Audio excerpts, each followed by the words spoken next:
All right, everybody. I guess y'all can't see my little, I couldn't find my St. Patrick's Day little headband, so I've got my island girl on. Anyway, what I'm doing is I'm going to be making a corned beef for St. Patrick's Day. I'm not real big on boiled cabbage and potatoes, so I like to make cold cannon. What I've got here is my cast iron cookware. Got a little bit of olive oil in there. Now, I can't stand cabbage that has no flavor. So, what I'm doing here is bacon grease. Yep. And there we go. I'll put about it's a big heaping spoon, so it's probably a tablespoon as opposed to a teaspoon. But anyway, I'm going to put that in there for some flavor. I have one kind of smallish onion chopped up, and I've probably got about 9 cloves of garlic minced up in there. So I'm going to put that in there. Now, last summer, it seems like everybody and their brother was growing cabbage, so I didn't want it to go to waste, so I chopped up a lot and I froze it. So this is some frozen cabbage from last summer, grown from some people out in Alvin's garden. So I'm going to put that in there. And then I'm going to take this over to the stove and saute it down. That way it gets a lot more flavor to it, and I just like it better that way. Over here I've got my Idaho potatoes. We all know what I think about Idaho and hoes, don't we? Anyway, this is peeled. I'm going to boil those up. Cold cannon is basically a mixture.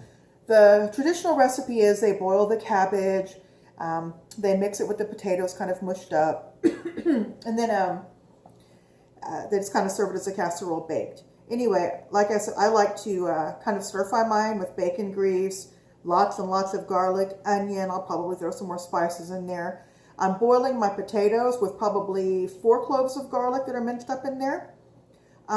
Once I get them all done, I'll come back to the video and I'll show you how I mash them up. I use a lot of heavy cream. Also, I've got some bacon that I'm going to be crumbling up in there too. And then I'll show you how to prep the corned beef later. Anyway, let me get this started on the stove because that's just kind of boring to watch me do that. But I'll catch you in a few. All right, everybody. While everything is cooking on the stove, I'm going to go ahead and get my corned beef. Corned beef was actually very, very expensive today. This is a 3-pounder, and it was $17.35 at the store. I don't know if this is coronavirus prices or not. Anyway, let's see here. Making sure I do this the correct way. Okay, I'm going to take this out just so you can see it. This is my fatty side, and there's your other side. I'm going to put my fatty side up just so that the fat can go through and keep the rest of the meat moist. You rinse my fingers off here. I don't like yucky, greasy stuff on my hand. Anyway, recipe calls for 1/2 cup of water, so I am going to pour this in there. And here's my little package of brine. So what I'm going to do here is I'm going to sprinkle this all over the meat and everything. And I'm going to put this in the refrigerator overnight. I'll put it, this is my crock pot pan. So once I let it melt overnight, then I'll put it in the morning, and I'll probably let it cook on low for about 7 hours. And then I should have some really, really good corned beef to go with my cold cannon. Not doing too much for the holiday. I got a lot of stuff going on. But anyway, that's what I got there. That's how I've prepped. Very, very easy corned beef in the crock pot. Alrighty, here I am. I am going to do my mashed potatoes. So I've boiled my Idaho potatoes. They're peeled, quartered. There we go. I've got a stick of real butter. Some way, butter. It keeps going backwards in the camera. Okay, making me think I'm crazy. Anyway, we got real butter here. Definitely going in. Come on. Okay. We're working on it. All right, that's there. I always like a little bit of salt and pepper. Anybody that's been to my house knows I'm a little weird. I make my own salt and pepper blends. This is about 6 different types of pepper in here. I'm going to use just a smidge. And this here is sea salt. So that is going to be in there also. Now, like I told you, I add things that are weird. This is a little bit of dried jalapeno. So not too much coming out that way. Hold on a second. Okay. Sometimes a shaker just ain't enough. All right, I'm gonna do a palmful. Okay, so this is dry, half a palmful. A little bit more of the pepper in there, just to give it a little bit more of a flavor. And heavy whipping cream, my favorite. I do love things to be really, really nice and creamy. All right, I'm gonna go put this on the mixer and I'll come back and show you in a second. All right, these are my mashed potatoes already done. You saw everything that I put in there. I just whipped them up. They're very super nice and creamy. Probably use a little bit more salt, but my baby boy Ben, he's not that crazy about salt. So here we go. Here is my cabbage. Now this is sauteed up. I did let some of the onions and the garlic get a little bit caramelized. I like that. I like the more rustic cooked stuff in there. So now what I'm gonna do is kind of use my tongs, because that pot is still very, very hot. Cast iron holds its heat. I'm gonna mix all this in here. Give me a second to do this, and then I will come back and show you how I'm gonna line it in the casserole.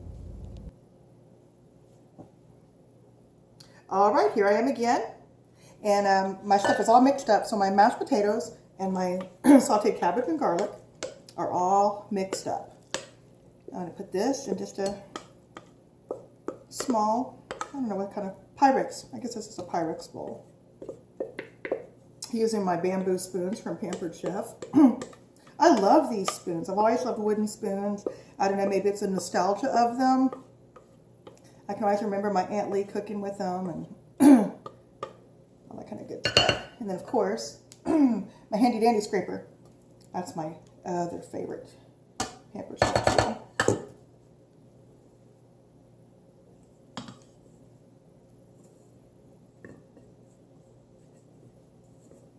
Okay.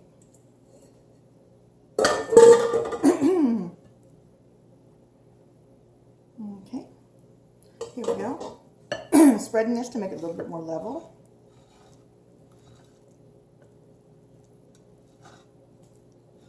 So good. I was worried that I might make an overabundance because I tend to do that. I think I'm cooking for an army most of the time. This is only going for 2 people, but it is what it is. Now, while I was on break from the camera, I went ahead and I chopped up 3 thick cut pieces of bacon that I had cooked. Now I'm going to put this all over the top. And that'll all get kind of mixed in whenever I start to serve.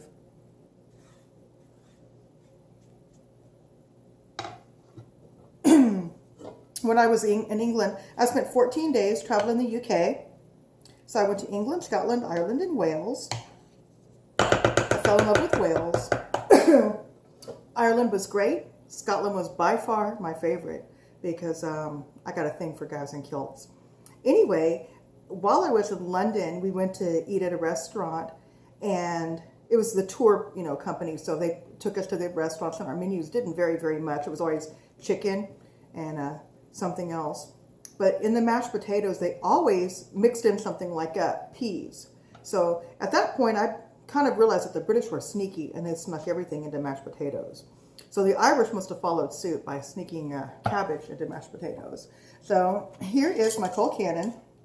Cheddar cheese is definitely not on the menu, but as you might have heard me say before, I don't follow recipes very well. So I am going to put a bunch of Colby Jack and I think it's Monterey mixed in here too. So we got a good layer of cheese, and that's going to get baked in the oven tomorrow with my corned beef. Anyway, so this is Colcannon. Very easy. If y'all want a recipe, I could probably print one up later. Otherwise, Google it. There's 100 different ones on there. I prefer the one that has leeks in it, but I didn't have any leeks in the freezer and they're not in season right now. Anyway, thanks for spending time with me. Bye.